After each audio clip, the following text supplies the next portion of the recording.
Good morning. Good morning. Haven't seen our guest just yet. Hopefully any minute. Well, we'll start with Mark Fridays now.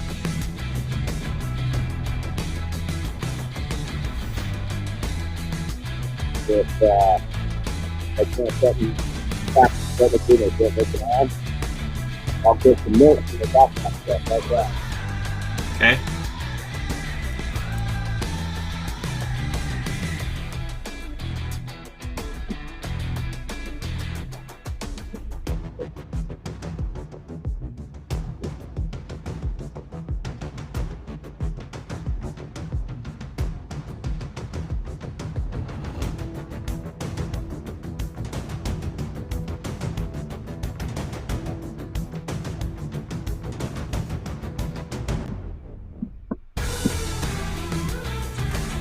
How's the view? Hold on a second. What was that? How's the view? Good. How's my hair? Good. I don't know which one's your good side.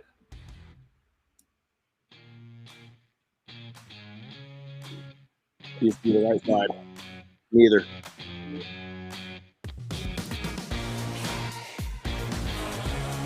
There we go. There's Deborah. Hello.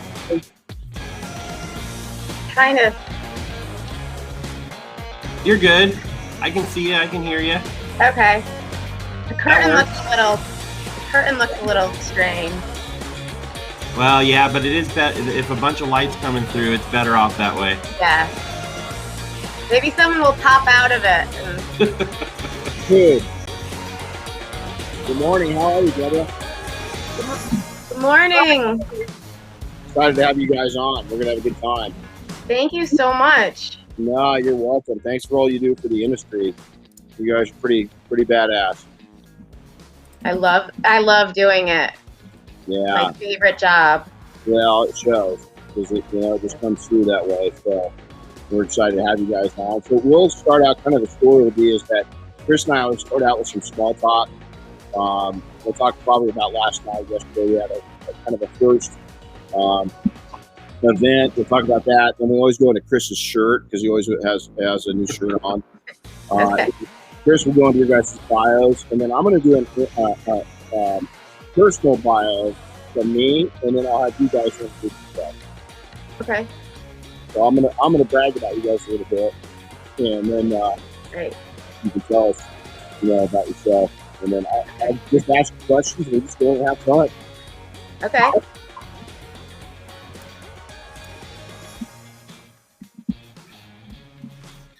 Jackson doing all right this morning? I haven't seen him jump on yet.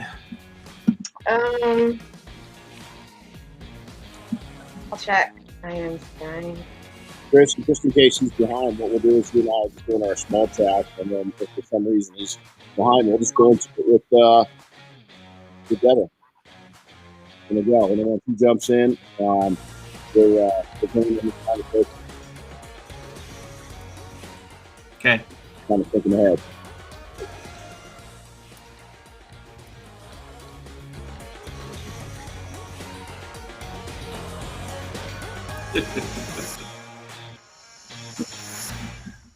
All right. Hey, good morning, Renny Doyle podcast, and we are live.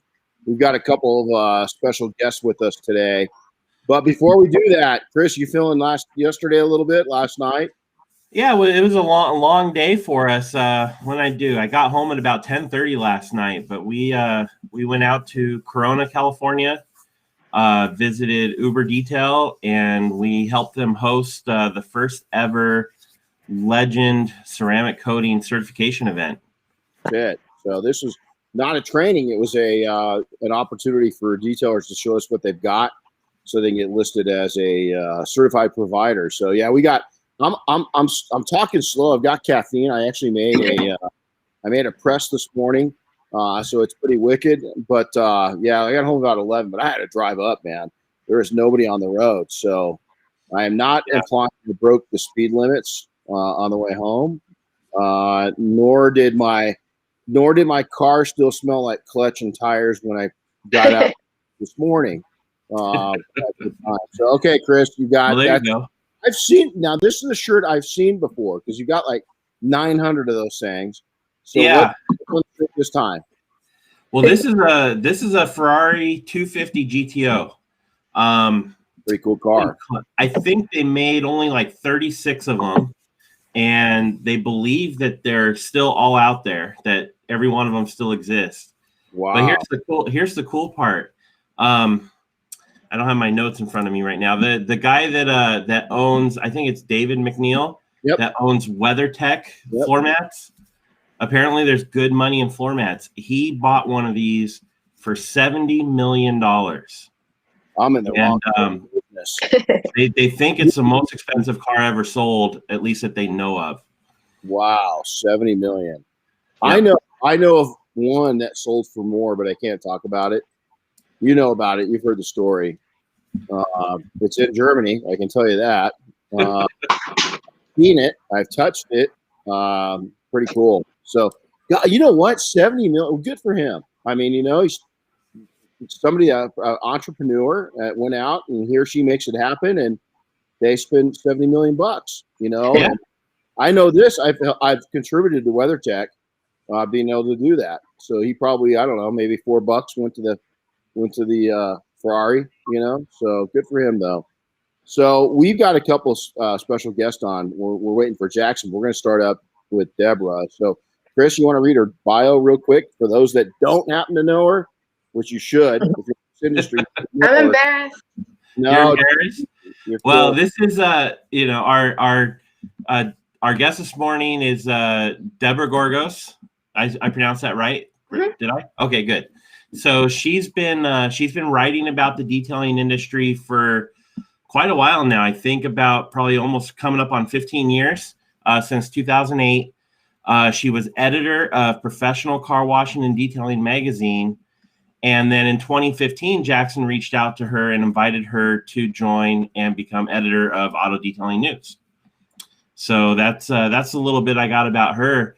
Jackson, hopefully Jackson will join us. So I can get into that when he jumps on, or I can go over it now. Well, I'm gonna bring it up Debra because I've known Debra. I've been reading her name for a long time, and then I got to finally meet her, and I was like, wow, cool. I mean, it was like you see her name in the magazines, and then you meet her, and she's so down to earth and so cool. And let me tell you, she's done a tremendous amount. Both of them have done a tremendous amount for the industry. But when you see Debra's passion and you get her, when you're around her, you can see why she's successful. But she's really a believer of our industry. So I want to welcome you. It's really exciting to have you on. Thank you so much. I feel the same way about you and everyone you work with. They've been so kind to me. They make me feel like I'm part of a family. So thank you. Are.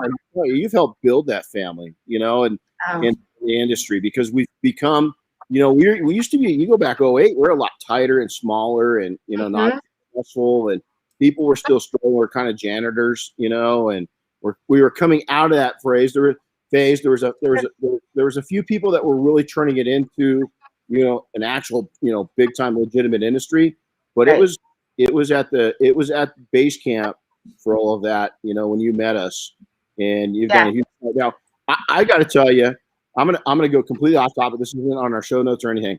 Your guys' covers are like killer. They are killer covers. So kind of explain that. Who comes up with the ideas for the covers, because they're killer? I leave it all to Jackson. I share some of my ideas, and they're always squashed. And he has this artistic. I don't know how he comes up with them, and they're all almost immediately. If I say what I think the cover story is going to be, he has an idea right away. Wow. And that's what drew me to the magazine, that it was so much fun, and we weren't worried about, we did the one of you about Vegas, and we didn't think twice about it. And, when you're in corporate America, you have to be a little careful about leaving people out and offending. And other people loved it too that might have been offended in another type of realm. So we and we did you in Wizard of Oz as well. And we just know we're having fun, and we're doing it for the readers. We're not doing it for anyone else, so they'll enjoy it. I had so many what the hell was it with Wizard of Oz? It's awesome. I was like, I don't know, but I like it. It was so cool. Yeah.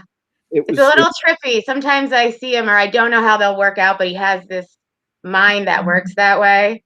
I'm a little more literal. I said, well, for the one where it was detailers around the world, I thought, let's do a world map and we'll have the people. No, that's too mainstream. That's too obvious. So. Well, I think it's the first, the cover of any book is kind of what first attracts you, right? And, and then what's cool though is you guys have got really good substance. I mean, you've got, there's a lot of good materials in there, and even the ads, everything that's in there. And if anybody hasn't picked up the magazine, we'll go at the end and tell people how to follow it. But you need to get it, because every time it comes in, I can't wait. And I've got a copy because Diane and I each get a copy, and I keep a copy. All the copies are on my desk. They all stay there. And then the one with me in Vegas is, I don't know if you can see it, but it's actually that's a classic. Let's see if I can get out of the way. It's on the wall way back there. That's probably our best one, I think. Yeah, so it's funny. So real quick though, fun fact that Vegas cover, that's what we use to make the Renny Doyle podcast logo.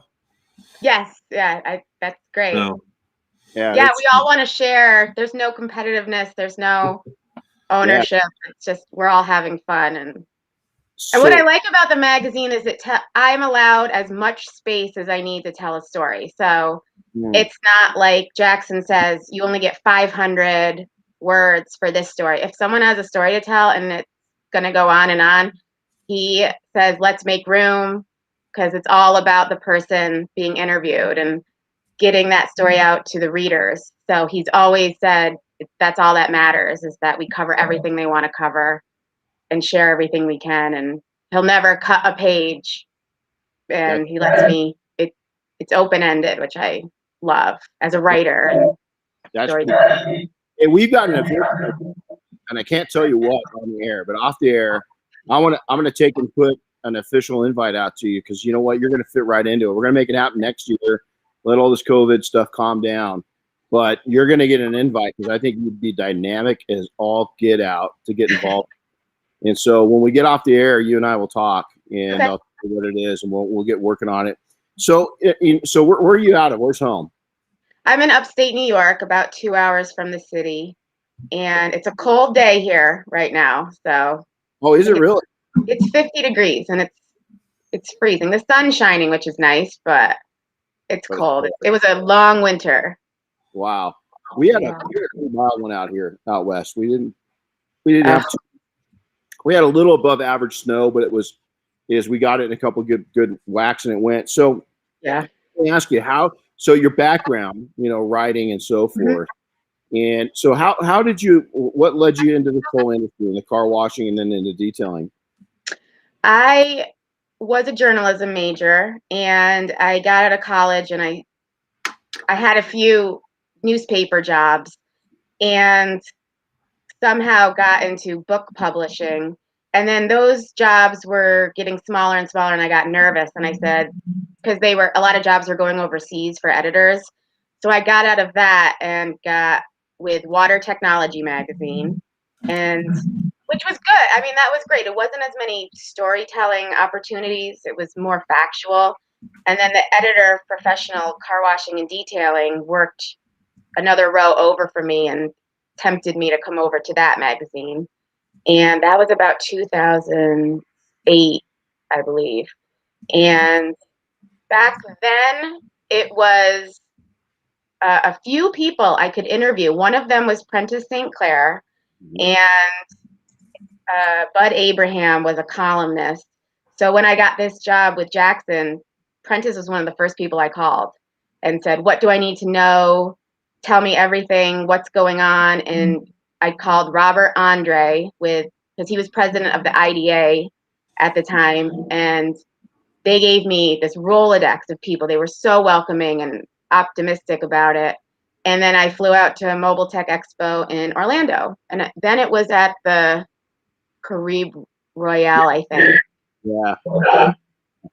And I felt so welcome there. There was an opening night reception, and Keith Duplessis, I sat with him and we talked, and then I went out to dinner it was Bud Abraham. It was, it was a great table of people. And I just felt like one of the guys, and I've not looked back ever since. It was the best decision I ever made. I had a preemie baby in the year before, and I said, I'm not going back to an office job. I want to be with her as much as I can. She was 6 weeks early, and I could not leave her side. And then, so Jackson, when he called me up, I said, absolutely, I can work from home and watch her grow up and make sure she's fine now. But it was just such a great opportunity, and I just love it. I love this magazine. I love doing it, and it shows. Oh, thank you. So you got a front row seat to the industry from a really unique standpoint. Is that you see all the different manufacturers reps, product, and then detailers. And so your perspective is that the industry is changing a lot. What have you kind of witnessed since 2008? Oh my gosh. Well, just the trade shows alone, I've noticed. So back then I would go to the car wash show, and it was a little group of detailing related booths. It was towels and after, the vending machine products, and not what it is today. I was so impressed with SEMA and the people there, and that it has a whole section now, and you can walk down the aisles and you're just running into people looking to talk to people at booths, and that there are booths as well. And it was so impressive, and that there's 2 Mobile Tech Expo shows, and it's so much easier to get interviews and detail. I mean, even here where I live in upstate New York, there are so many detailers. I have to get my van the interior detailed, and there's so many people to choose from. And it wasn't always that way. I was still dealing with having to explain to people that it's not pinstripes on a van or a car, and that it's more than that. And I don't have to do that anymore. Isn't that something? Yeah. We've got a great, the detail lab. We've got a great detailer, female detailer, that's in upstate New York, not far from you, so we can connect you to. So you have a great relationship at building relationships. How does that help you? And can you relate that back to the technicians? Because sometimes we're so busy, right, of working on the vehicles that we kind of, our relationships, some of us can be a little strange in that our relationships with the car, but yet the human connection is really important. So I know you've worked that angle really well and perfectly because you're sincere. So how are those relationships work with you, and what would you tell people, that are entrepreneurs? Well, it's funny because I wanted to interview, I don't want to mispronounce his name, but Ivan LaCroix. And he said, well, English is my second language, so why don't you come out and meet me, and I'll show you how to detail your van, and I'll teach you. And I said, absolutely. So I dropped my plans, and I drove out to Burlington, Vermont, and met him at a detail shop. And the guys there they said, you're learning from the best, and he's going to show you, and we're going to follow along. And this is such a huge opportunity for us. And that I think that was 2018. Oh my goodness. That was so challenging. I don't know how you guys do it. The arm strength you need. He had me doing everything. The roof of the van, and it took all day. I ordered pizzas for the guys. They were thrilled. And that was all I had to do. And they learned something too. They treated him like he was this wonderful celebrity coming in, and they could learn from the best. And I also had the opportunity to find out what you guys do, and got my hands dirty. And I could not believe how difficult it is physically, and having to go back over things and check everything. And he had me doing I don't know what it was. It was some kind of product where you can look up close to see if it's a bug. Yeah, microscope. Yes, he had me doing that, and it's a minivan, so it's a huge surface. And Oh, I was exhausted. I thought I needed Mr. Miyagi to come in and like get my shoulder back. I love it. Every time we host some kind of training event, even like what we did last night, Renny and I are both always learning stuff. Right. Yeah. Right. All these years, we had six professionals. It was kind of a verification course, and it was really cool to see each one of these take how they do things. I like to see people's movements and how they interact, and so when you do that training again, that's a whole nother level of your dedication, to the industry and working it. And it's interesting. Did you see the dynamics with the people and how they're interacting? And I don't think we would have seen that back in 08. I don't think we would have seen camaraderie.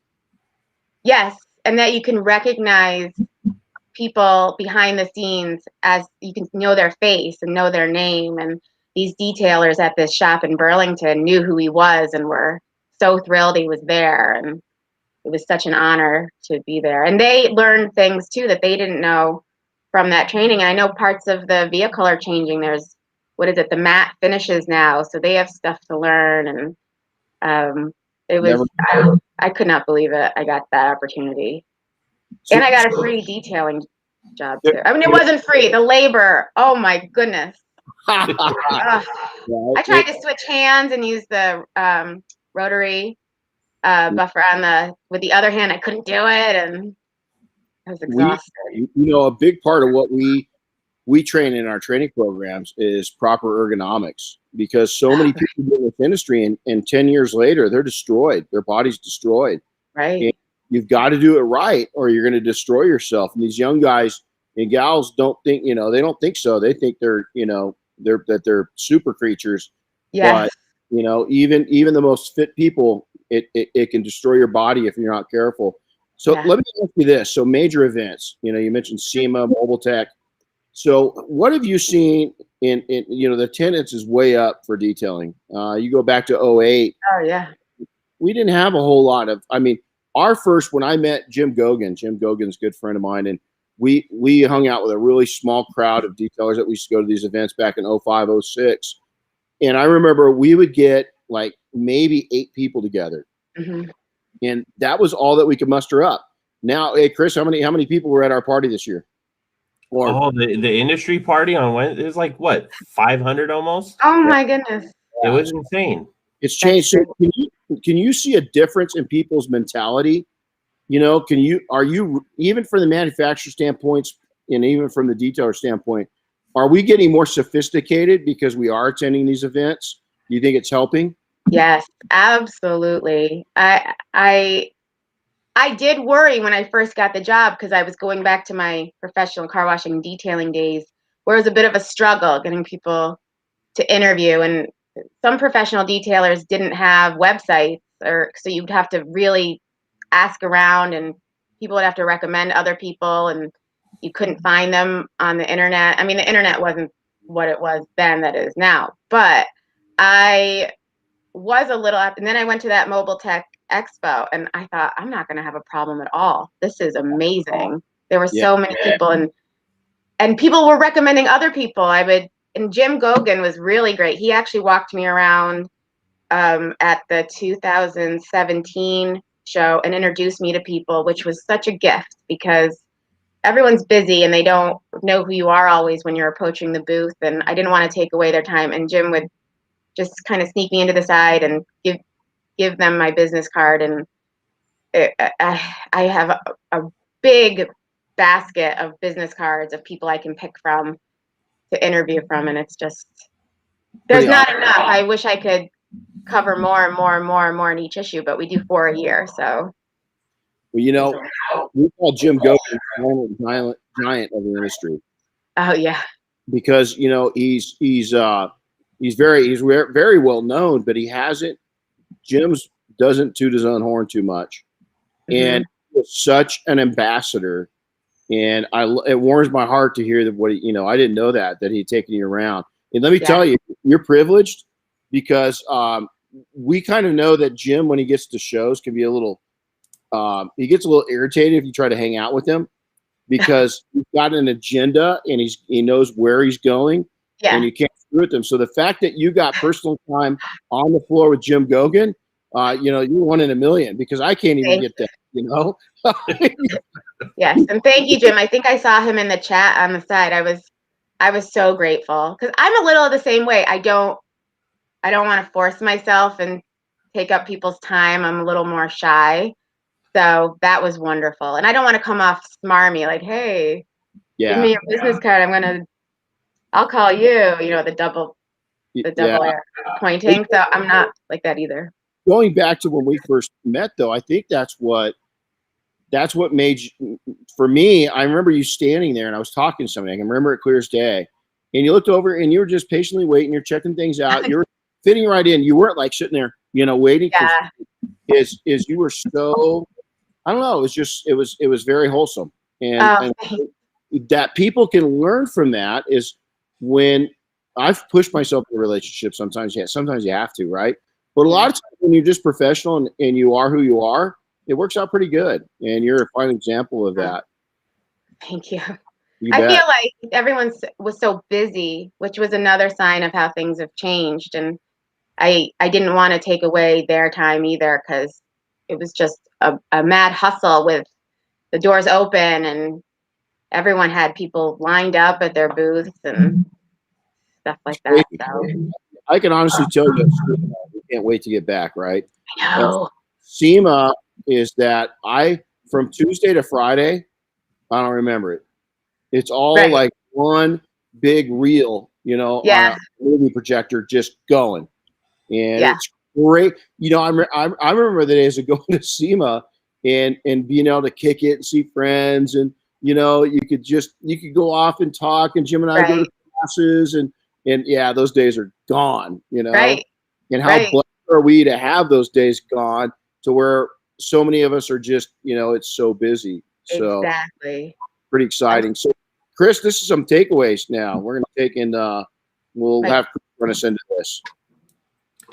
Well, I was going to thank you guys for being on today. The Auto Detailing News has been a great supporter of the industry, and also us. We've had some fun articles in there. I think it was last spring we had a cool whole feature on the Detail Mafia and the founders of the Mafia. So that was really cool to see. So thanks for supporting us. Thanks for supporting the industry. And I wanted to tell everybody, if you want to subscribe, get it mailed out to you, just go visit autodetailingnews.com. And Deborah, correct me if I'm wrong. Is it free for detailers to get? It or is. there a charge? Okay.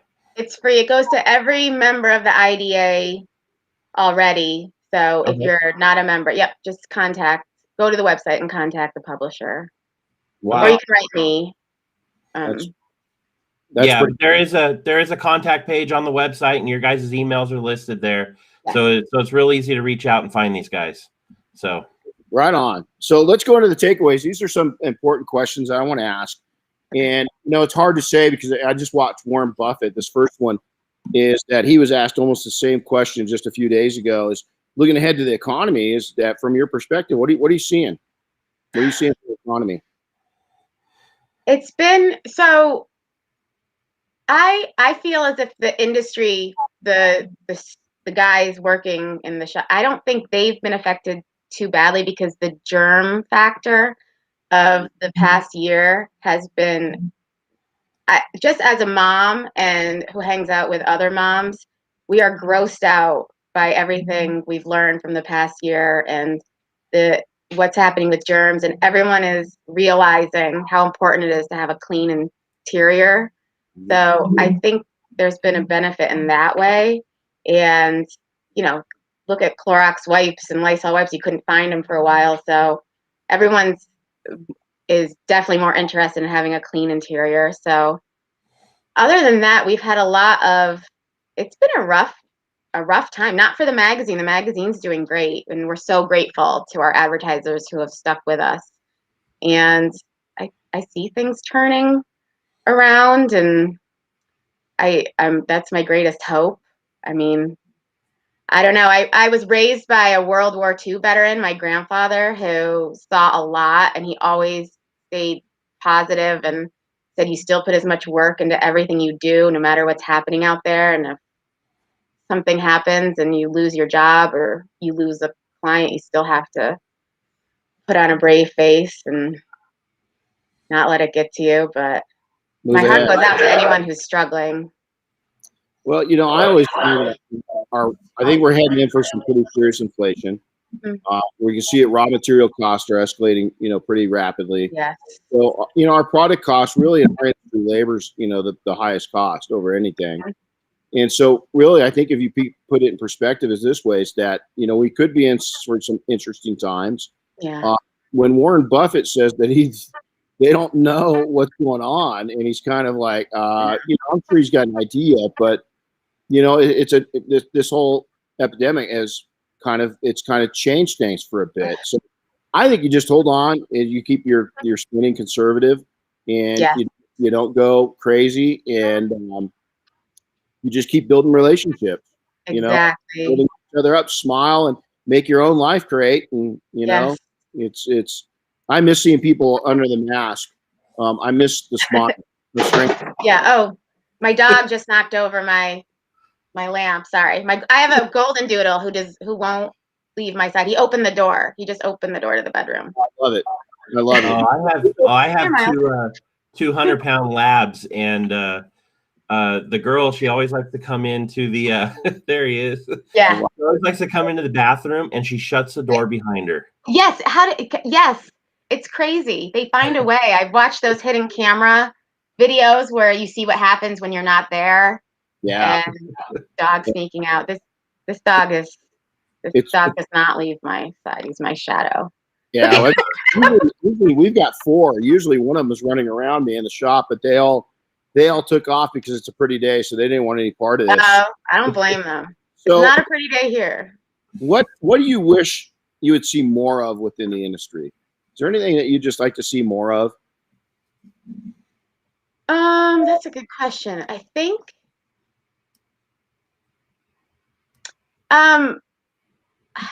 it's just gotten so good. I don't know. I love the recognition it's getting. The Detailer's Dictionary. I was so thrilled that came out and it's doing well, and that my neighbors now understand what I do, and I didn't have to explain it. And I just think it's doing really well. Maybe more recognition from the masses, but it's nothing. And I think everyone's doing everything they can to make it a well-recognized industry. But even more would be great.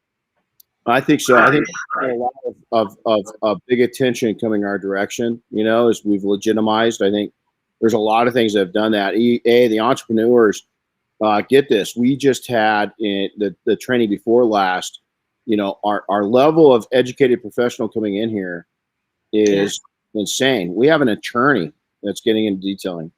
Wow, that's great. You don't have to have a degree. You don't have to, for a long time, but all my warning is that there are some people that know how to study real well, and they know how to turn things into things, and that we can't take it for granted any longer that it's just detailing, because it's not. Exactly.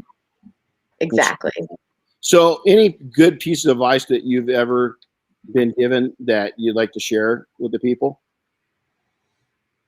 Other than what your grandfather told you? Right. Well, yes. And I wasn't solely raised by I had my parents too, but my grandfather lived with us. But I look at my dad. Now, my dad used to work for Troy-Bilt, and he was an editor for Troy-Bilt for years and years. And eventually that company went under. So he lost that job.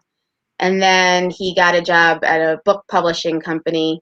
And my mom passed away during that time, and he still went into work and put a smile on his face. And then he lost that job because those jobs were shipped overseas. And he just had such a great appreciation for a job, and went in, and no one knew what was going on at home with my mom being sick, because having a job to him, and I don't know if it's a generational thing, but it was a big deal, and it had to do with pride. And being able to go someplace, and after being laid off from 2 jobs that he loves, he is still so grateful. And I try to be that way too.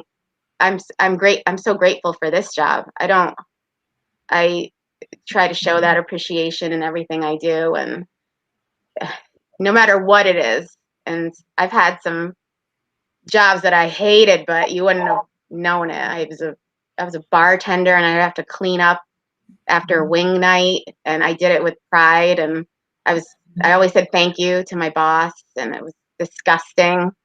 And it was all you can eat wing night, so in a college town. So I just try to always do it and be grateful. And I always thanked my bosses. And I don't think you can find a boss I've had that wouldn't say I wasn't nice. So. That's in this day and age, I think it's very important. People have, I'll tell a similar story. This last weekend is I've had a really busy few weeks, right? Mm-hmm. Well, they have our local dump is doing free dump day. We've got property. So we've collected some stuff, and a lot of stuff from the people that own the property before that we wanted to get off the property. So Diane she says, hey, I've got to go to, National Guard drill. And by the way, it's dump day. And so I wake up Saturday morning early. I'm tired. I'm worn out. And I go, oh man, I got to go, pile at least 2 or 3 loads into the truck and get it to the dump. Yeah. And I went out and I reminded myself, 2 years ago, we moved into our new property 2 years ago. And I was so blown away that we got it. And so when I walked outside, I said, what am I feeling sorry for?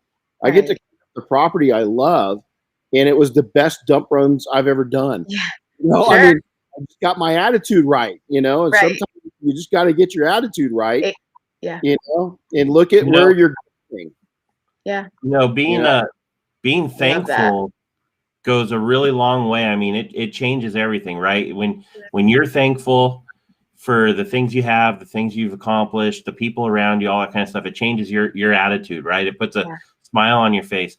But when you're thankful and you express that to other people, it does the same thing for them. It helps them smile and feel good about themselves. It really is a huge deal. Amen. I love that. When my brother got here, my big brother came over to help me, and he got here and he's like, wow, you're out here early. He goes, I didn't think you'd be out here this early. And I said, I had to have a kind of reality check with myself. So I told him the story, and we got done. And he's like, I don't know if I've ever seen anybody so happy to go to the dump in my life. Yeah. And I was like, I am just so, I mean, you've got to be, and to some people, this would be nothing for them to own, but for me, it's mine. And I never, the way I grew up, I never imagined I'd own all this, in a million years. And so I think, both of you've got the right, right ideas. So I think in the industry is, before we end this, is that, every time I see Debra, every time I see you, what you do, you have a smile on your face. Here you are giving to us, but you're thanking us. And how cool is that? Because you're giving the industry a gift. And you guys do such a great job for the industry, but yet you turn around and thank us. Oh. I don't know if enough people thank you, but I want to thank you for not just coming on today, but you've been a friend you've been to us, our group, me, but the entire industry. And you're just guiding light, and you're such a positive influence, and you just need to be around us a lot more. Thank you so much for saying that. That makes me want to cry. So don't, because you'll make me cry. My eyes are getting sweaty thinking about it. But you are actually a blessing to us. And we are a better industry. A lot to do with what you guys are doing, at the magazine and highlighting detailers. Because let's face it, a lot of us, we never thought we'd get highlighted for anything. It's my pleasure. It's my pleasure. Well, hey, how can people connect with you guys online? What's the best way to kind of? And do you guys have a strong social media presence or anything where you're updating things? I did a Facebook page, and it's hit or miss. It's kind of, there's so much I could post, and I think about that all the time, and so maybe I'll get that started again, but you can find that at Auto Detailing News. And then my email is debrag@autodetailingnews.com. Cool. Well, reach out, and let's plan on talking this week about this event I got planned. I'd love to have you actually come out as a guest speaker. That's a little hint into it, and get involved. It's a really cool. It's going to be a cool event. We're going to put it on in about a year from right now. So we're going to leave ourselves enough time to plan it. And I think it's going to be cool. And I'd love to have you involved. I would love to. I can't wait to start traveling again and seeing all you guys in person. And oh man, amen. Right. Well, hey, stay warm up there in upstate New York. Thanks again for all you do. And like always, hey everybody, if you've enjoyed the show, if you enjoy seeing Chris's shirts, every time we come on, is make sure to take and make a comment. Tell us what you want to hear or who you want to hear from next. Make sure to subscribe on YouTube, and we'd love to see that thumbs up, and we love to see your comments. So thanks everybody. We'll see you next time. We'll see you soon. You guys take care. Adios, thanks, guys. everyone. Thank you. Thank you.